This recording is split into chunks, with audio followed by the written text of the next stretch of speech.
বন্ধুরা, দেখতেই পাচ্ছেন লাইভ মার্কেটের মধ্যে আপনাদের সাথে লাস্টের দিকটায় শেয়ার করেছিলাম যে বিটকয়েন নিয়ে এবং ট্রেডটা চলছিল, সেটাই কিন্তু কন্টিনিউশনের সঙ্গে আছে। এখন টাইম যদি দেখেন 3:40 বাজে আপাতত। আর এখন আপাতত দেখতে পাচ্ছেন 2 লাখ টাকার কাছাকাছি পর্যন্ত লাভে আছে। ঠিক আছে, তো আমি এখানেই স্কোয়ার আপ করার চেষ্টা করছি। 2,18,000 স্কোয়ার আপ করলাম। আর এইখানে হচ্ছে 0.01, মোটামুটি 500 টাকার মতন প্রফিট দেখতে পাচ্ছেন। এইরকম ভাবেই আস্তে আস্তে কিন্তু কাজ করতে পারেন। এটা তলার দিকের জন্য আরো পড়বে, এবং এখান থেকে একটা বাউন্স আসবে, তারপর পড়বে। তো সেটার জন্য ওয়েট করে তারপর আমি নেক্সট ট্রেড নেবো। কিন্তু এই ট্রেডটা আপাতত কিন্তু এখানে ক্লোজ করছি বিটকয়েনের ক্ষেত্রে। এবং একটা জিনিসই দেখানোর চেষ্টা করছি। আর যে এখানে অলরেডি দেখলেন যে 2 লাখ টাকার মতন প্রফিট হয়ে গেল, 2,18,000 টাকার মতন। তো এইখানে প্রফিট হওয়ার কারণ কি ছিল? আমরা সেল করেছিলাম কোথায়? ঠিক এই জোনটার কাছাকাছি। তারপর বাজারে এখান থেকে তলার দিকে এই এই জায়গাটা দেখার পরেই কিন্তু তলার দিকে এসছে। তার আগে কিন্তু 80,000-এর কাছাকাছি লসকান চলছিল। ওটা হয় আপনার সাথে ট্রেডটা দেখাতে গিয়ে আমি তাড়াতাড়ি ট্রেডটা করে ফেলেছিলাম, কিন্তু অ্যাকচুয়াল ট্রেডটার জন্য একটুখানি হোল্ড করা উচিত ছিল। যাই হোক, সেটা হয়নি। তো এখানের পর আমি কি দেখতে পাচ্ছিলাম যে এখানে একটা লোসকান চলছিল। তো এখানে আমি আবারও কিন্তু সেল করতে পারতাম, কিন্তু আপনাদের মনে হতে পারে যে এখানে অ্যাভারেজ করছি, তো সেই জন্য আর করিনি। আর 0.1 আর 0.01 এর মধ্যে কত কি প্রফিট কামানো যায় সেটাই দেখানোর জন্য এখানে আমি 0.01টা রেখেছি। যদি আপনারা ছোট ভাবে কাজ করতে চান তাহলে কিন্তু এরকম ভাবে প্রফিট কিন্তু দেখতে পাবেন। এটা অ্যাকচুয়ালি কিছু না, এটা লসে কনভার্ট যদি হয়েও যায় আলটিমেট কিছু হবে যাবে না। কিন্তু মোটামুটি ফাইনাল ফিগার যেটা, সেটা আপনাদের সাথে শেয়ার করলাম যে এই ট্রেডটাতে কি প্রফিট হলো, কতক্ষণ হোল্ড করতে রয়েছে। লাস্ট ভিডিওটা আগের যে লাইভটা করেছি, লাইভ স্ট্রিমিংটা, সেই লাইভ স্ট্রিমিংটা অ্যাড কার্ডের মধ্যে দিয়ে দেবো, দেখতে পারেন। এবং লাস্টের দিকটায় বিটকয়েন নিয়ে আপনাদের সাথে কিন্তু আলোচনা করছিলাম। সেই জায়গাটাতে কি দেখতে পেয়েছিলাম যে এইখানে তলার দিকে যখন ঢুকলো, তখন কিন্তু লাইভের মধ্যে ছিলাম না, কিন্তু প্রফিটে এসেছিল। কারণ এই সব লেভেলেই বুঝতে পারছেন এখানে সেল ছিল। তারপর এখান থেকে তলার দিকে যখন ঢুকলো তখন কিন্তু আমরা একবার প্রফিট পেয়েছি। তারপর এখান থেকে বাউন্স হলো, আবার লসে কনভার্ট হলো, আবার এখান থেকে তলার দিকে এলো, সেখানে আবার কিন্তু প্রফিট দেখছিলাম। কাটতেই পারতাম প্রায় এইসব জায়গায় কিছু না হলো 60-65 হাজার টাকা প্রফিট চলছিল। এখানে 40,000 টাকার মতন প্রফিট চলছিল, 35-40 হাজার টাকা। তো তারপর এখান থেকে আবার উপরের দিকের জন্য যায়, এবং ওই 82,000 থেকে 89,000, 90,000 এইরকম পর্যন্ত লস আবারও দেখি। তারপর এখান থেকে এক্সপেক্ট করছিলাম যে এখান থেকে তলার দিকের জন্য বাজার পড়বে। তো সেইটাই এক্সপেকটেশনের সঙ্গে ছিলাম। এবং একটা দেখলেন 5 মিনিটের মুভটা এরকম বড় সড়ো হয়ে গেছে। এটা বাউন্সের পর আবার তলার দিকের জন্য কিছুটা ডিটোরেট করতে পারে, কিন্তু তার আগে আমরা দেখার চেষ্টা করছি কি এখান থেকে যে তলার দিকের জন্য যে পড়ছে, কেন পড়ছে। কিন্তু যারা যারা টেকনিক্যালটা শিখেছেন তাদের ক্ষেত্রে বলি, এক্সাক্ট ফিগার হচ্ছে এই প্যাটার্নটা। এইটা অনুযায়ী কিন্তু ট্রেডিং সেট আপ সকালের দিকেও হয়েছে। আমি 5.25 লটে কাজ করছিলাম, সেটাও দেখিয়েছিলাম। আর এখন যখন এক্সিট করলাম সেই তখনও কিন্তু প্রুফটা আছে। আপনারা চাইলে একদম ভিডিওর শুরু দিকটা দেখতে পাবেন। তাহলে এখানে লট যেমন এখানে 0.01 আছে, পয়েন্ট এখানে এখানে হবে 5.25, এটা কিন্তু লেখা ছিল। যাই হোক, দেখে নেবেন যদি চান তো।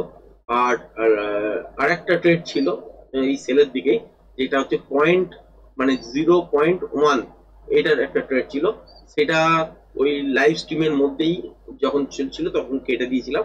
আর এইটা দেখানোর জন্য রেখেছিলাম জাস্ট। তো আপাতত আপনার ছোট কোয়ান্টিটিতে যদি কাজ করতে চান তাহলে এইখানে কিন্তু ট্রেড করতে পারেন আস্তে আস্তে করে এবং বুঝে। কারণ এটা দেখানোর উদ্দেশ্যই হচ্ছে এটা, যে কতটা প্যানিক আপনারা সহ্য করতে পারবেন সেই রকম হিসাবে কিন্তু কাজ করবেন। ব্যাংক নিফটির থেকে কিন্তু অনেক বেশি ফাস্ট চলে। এখন তো ব্যাংক নিফটির যে মুভমেন্ট গুলো দেখছেন, এক্সপায়ারি যেহেতু নেই, তো স্পাইক গুলো কিন্তু অনেকটা স্টেবল হয়ে গেছে। কিন্তু এই বাজারে স্পাইক তো ওরকম ভাবে কিছু হয় না, সারাদিন 24 আওয়ার্স ইন্টু 7 খোলা আছে। তো এই বাজারটা শনিবার রবিবার দিন, রবিবার দিন খুবই স্লো হয়ে যায়। আর যদি শনিবার দিনের কথা করেন তাহলে কিন্তু মোটামুটি একটা মুভমেন্ট থাকে। এছাড়া বাদ বাকি সময় স্লো চলে। আর সোম থেকে শুক্র যে মুভটা পাওয়া যাবে সেটা কিন্তু খুব সুন্দর মুভ পাওয়া যায়। এখানে সেই প্রবলেমটা নেই, যেটা হচ্ছে আপনার একটা আমাদের মার্কেটের মধ্যে অপশন ট্রেডিং করতে হয়। যেমন অপশনের theta, delta, theta, vega, gamma, এগুলো শুনেই আছে। তো এইগুলোর এফেক্ট আমরা কিন্তু এখানে সহ্য করি না। এবার হচ্ছে কি, আহ, এখানে আমরা ফিউচারের মধ্যেই কাজ করতে পারি। এবার যদি দেখেন যে আমাদের মার্কেটের মধ্যে, কারণ অনেকেই কি করেন যে হোল্ড করে রাখার একটা প্রবণতা আছে, যে একটা কিনেছেন একটুখানি ওয়েট করে করে দেখেন। তো সেখানে কিন্তু দেখা যায় না অপশন বাইংটা। আপনার সাথে লাইভ ট্রেডের মাধ্যমেও দেখালাম যে এইখানে পজিশন তৈরি হতে পারে, সেবির কারণে তো আমি লাইভ ট্রেড দেখাতে পারছিলাম না।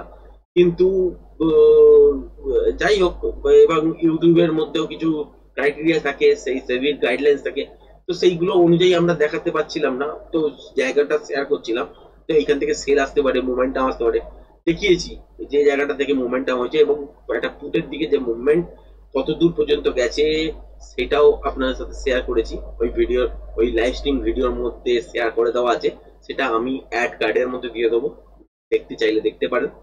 এবার হচ্ছে এই যে জায়গাটা, প্রপার টেকনিক্যাল নলেজ যদি না থাকে, আলটিমেট কিন্তু সেল করে পয়সা বানাতে পারবেন না। এবার আমি যেখানে অলরেডি যা ট্রেড করছিলাম, এটা হচ্ছে আমার আজকের দিনের থার্ড ট্রেড।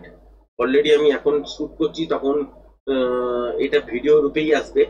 এখন হচ্ছে 15টা 46 সামথিং, তার মানে হচ্ছে 3টে 46। ওপরের টাইমও আপনারা দেখতে পাচ্ছেন এইখানটা করে। তো 3টে 46 এখন বাজে, 29-30 সেকেন্ড। তো এই যে তলার দিকের জন্য পড়ছে, এই মুভটাও কিন্তু স্টেবল হবে না। কিরকম ভাবে, এইসব জায়গায় একবার স্কোয়ার 700 টাকা 716 টাকা দেখছি, তো এর থেকে তলায় পড়বে, আশা করছি এরকম তলার দিকে চলে আসবে। কিন্তু আর আমার দেখা দরকার নেই, এনাফ 0.01-এ এত টাকা পাওয়া মানে বিশাল ব্যাপার, সুতরাং এনাফ মুভ। তো এই মুভটাকে এরকম করে অলরেডি আবার স্কোয়ার আপ করে দিলাম, ঠিক আছে। এবার হচ্ছে আমরা কি দেখতে পাচ্ছি, যে এটা হচ্ছে আইএনআর এ কনভার্ট করা আছে, দেখতে পাচ্ছেন। এটা ইন্ডিয়ান রুপিতে দেখাচ্ছে, এটা ডলারে কনভার্ট করলে ডলারে দেখাবে, এটা আইএনআর এ কনভার্ট করলে আইএনআর এ দেখাবে। এটা হচ্ছে আমার নাম BM বিশ্বজিৎ মুখার্জি, সেটাই দেওয়া আছে, আর এক্সট্রা কিছু নয়। এবার হচ্ছে এইখান থেকে তলার দিকের জন্য যে মুভটা দেখছি, এটা আরো তলায় পড়বে। আমার কাছে এই মুহূর্তে আর পজিশন নেই, কারণ আমি এইসব জায়গায় শর্ট করেছিলাম, আমি এইসব জায়গায় এক্সিট হয়েছি। একটা বাউন্স এলে আমি আর একবার ভাবতে পারি শর্টের জন্য, তার আগে এই মুহূর্তে ভাবছি না, বা ডেটটাকে নিয়ে বসে থাকছি না। অলরেডি যেরকম প্রফিট হওয়ার দরকার ছিল অলরেডি হয়ে গেছে।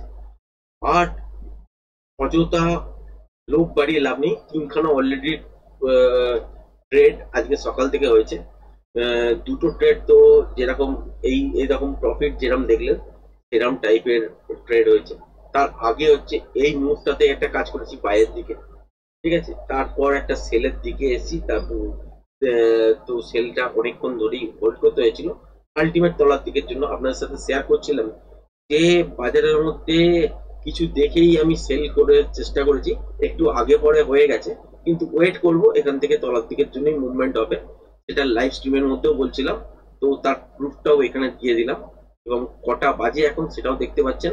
আর যখন বলেছিলাম তখন এইরকম ঘড়িটা কিন্তু লাইভ স্ট্রিমের মধ্যে দেখতে পাবেন। তো সেইগুলো দেখে আপনারা বুঝতেই পারছেন যে টেকনিক্যাল শেখাটা কতটা জরুরি। টেকনিক্যাল থাকলে যদি সাপোর্ট হয়, তাহলে কিন্তু আপনি ট্রেড করে বেরোতে পারবেন এবং সুন্দর সুন্দর প্রফিট বানাতে পারবেন। আর যদি আপনার কাছে টেকনিক্যাল সাপোর্ট না থাকে, তাহলে কোথা থেকে যে লং করবেন, কোথায় যে আপনি শর্ট করবেন, সেই জায়গাগুলোই আপনার কাছে ক্লিয়ার হবে না। যতক্ষণ না ক্লিয়ার হবে ততক্ষণ পর্যন্ত আপনার কিন্তু এই সব জায়গা থেকে ট্রেডও বেরোবে না। সুতরাং চেষ্টা করবেন যে টেকনিক্যালটা শিখে তারপর কাজে নামার। এখানে অপরচুনিটিস আছে ভালো পয়সা গেইন করার। আমাদের ইন্ডিয়ান মার্কেটে যেমন ডেল্টা, থিটা, ভেগা, গামা, এগুলোর এফেক্ট আছে। এগুলোর কি কি এফেক্ট হয় সেগুলো যদি জানতে না পারেন তাহলে বুঝতে পারবেন না, এবং সেগুলো কখন কখন এফেক্টিভ হয়, কোনটায় কোনটায় কিরম ভাবে ট্রেড করতে হয়, কোন সময় ট্রেড করতে নেই। অপশন বায়ারদের জন্য অপরচুনিটিস প্রচুর, কিন্তু বাউন্ডেশনও থাকে প্রচুর। তো সেই বাউন্ডেশন গুলো আগে ফার্স্টে আপনাকে লাভের জায়গা থেকে ক্ষতির সম্ভাবনাটা আগে আপনাকে ক্যালকুলেট করতে হবে। আপনার সেলারের ক্ষেত্রেও প্রতিদিন কি আর সেলাররা কি জিততে পারে না? সেলিং করলে প্রতিদিন আপনার চলবে চলবে না। যেদিন বাজার রেঞ্জ বাউন্ড হয়ে যাবে সেই দিনই একমাত্র সেলারদের প্রফিট পাবে, তাও হচ্ছে থিটার এফেক্টে। তারা তাদের জন্য ধৈর্য বা ডিসিপ্লিন লাগে। আর নর্মাল বায়ারদের জন্য কি লাগে, লাগে হচ্ছে মোমেন্টাম আর ডিসিপ্লিন তো লাগেই, ম্যাক্সিমাম লেভেলে লাগে। আর তাছাড়া যদি উল্টো পাল্টা জায়গায় যদি ট্রেড করেন ব্যাস তাহলেই হলো, তাহলে কিন্তু আর ট্রেডটা থেকে আপনারা বেরোতে পারবেন না। যাই হোক, আজকের ভিডিওতে শুধুমাত্র বিটিসি নিয়ে আলোচনা করলাম, এবং আর ভিডিও আশা করি এখন বানাতে আর ইচ্ছা করছে না। আহ, কিন্তু যদি দেখেন যে এই সব জায়গা থেকে তলার দিকের জন্য বিটিসি আরো করছে, তাহলে এখানে একটা বাউন্স দরকার আছে, বাউন্সের পর আবার শর্ট করার জন্য ভাবতে পারি। কিন্তু স্ট্রেট যদি তলার দিকের জন্য করতে শুরু করে, তাহলে এখানে আর পার্টিসিপেট আমি কিন্তু এই মুহূর্তে করছি না। তো এইটুকুনি পর্যন্তই আজকের ভিডিও ছিল। ভিডিওটা যদি পছন্দ হয়ে থাকে চ্যানেলটাকে অবশ্যই লাইক শেয়ার সাবস্ক্রাইব করবেন। আজকের ভিডিওটা এই পর্যন্তই, ধন্যবাদ।